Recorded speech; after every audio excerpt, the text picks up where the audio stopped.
সিরাজগঞ্জের এনায়েতপুর থেকে শাহজাদপুর পর্যন্ত ২৯ কিলোমিটার আঞ্চলিক সড়ক এখন চলাচলের অনুপযোগী। পানি উন্নয়ন বোর্ড বাঁধ উঁচু করতে রাস্তায় মাটি ফেললেও পরে আর পথটি পাকা করার উদ্যোগ নেয়। এতে বর্ষায় কাদা আর শুষ্ক মৌসুমে ধুলো বালির পাশাপাশি সড়কে তৈরি হয়েছে ছোট বড় খানাখন্দ।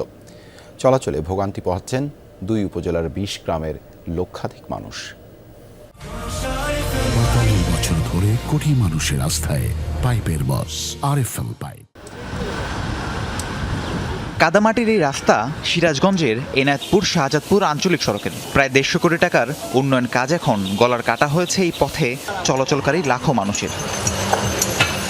১৯৯৮ সালে যমুনা নদীর তীর ঘেঁষে নির্মাণ করা হয় বন্যা নিয়ন্ত্রণ বাঁধ। দুই উপজেলার মানুষের চলাচলের জন্য ছিল সরু এক মেঠো পথ। পরবর্তী সময়ে রাস্তাটি পাকা করা হয়। বছর ৬ আগে বাঁধ সংস্কারের পাশাপাশি যান চলাচলের সুবিধার্থে সড়কটি প্রশস্ত করা হয়। এর ২ বছরের মাথায় বাঁধ উঁচু করতে পাকা সড়ক ভেঙে মাটি ফেলে পানি উন্নয়ন বোর্ড। প্রকল্পের অর্থ সংকটের কারণে আঞ্চলিক সড়কটি আর পাকা করা হয়নি। এতে চরম ভোগান্তি পোহাতে হচ্ছে চলাচলে। এগের রাস্তাতে যাওয়া যায় না, খুব কষ্ট, এবং ওলিগারে গাড়ি ভেঙে যায়, আবার ওলিগারে গাড়ি ঠেলা না দিলে গাড়ি ওঠে না। বৃষ্টি হলে রাস্তা ব্যবহার করতে পারবে না, অসম্ভব। হাইটেই তো যাওয়া যায় না, গাড়ি নিয়ে যাবনি কেমনি। জায়গায় জায়গায় খুঙ্গুল, গাড়ি পোল্ট্রি খায়, তারপরে মনে করেন যে লোড গাড়ি না আসা যায় না, গাড়ি নষ্ট হয়। আঙ্গারে কামের থেকে মনে করেন আঙ্গার খরচ বেশি, গাড়ি চলে না, হাইটা যাওয়া যায় না, কত কষ্ট। চলাচলের অনুপযোগী এই আঞ্চলিক সড়কে প্রায় ঘটছে দুর্ঘটনা, নষ্ট হচ্ছে যানবাহনের যন্ত্রাংশ। এই রাস্তা পাকা ছিল, সব লোকজন যাওয়া আসা করছে, সুবিধা ছিল।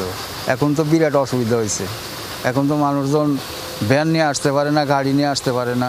ভ্যান গাড়ি দিয়ে যাইবার নইলে গাড়ি উল্টা যায়, নসিমন গাড়িতে যাইবার নইলে গাড়ি উল্টা যায়, কেদো বেদর। পুরা রাস্তাটাই মানে অচল আছে, মানুষের চলাফেরা করতে পারে না, ছেলেপেলে স্কুলে যাইতে পারে না, ব্যবসা বাণিজ্য হাট আছে, হাটে কাপড় চোপড় আনতে পারে না।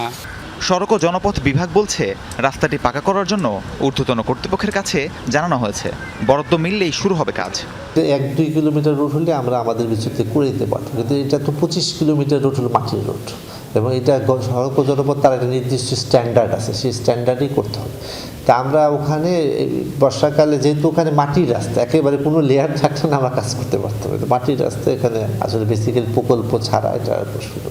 অবিলম্বে ২৯ কিলোমিটার মাটির রাস্তাটি পাকা করে চলাচলে স্বস্তি ফেরানোর দাবি এলাকাবাসীর। রাহিম সারোয়ার, যমুনা নিউজ।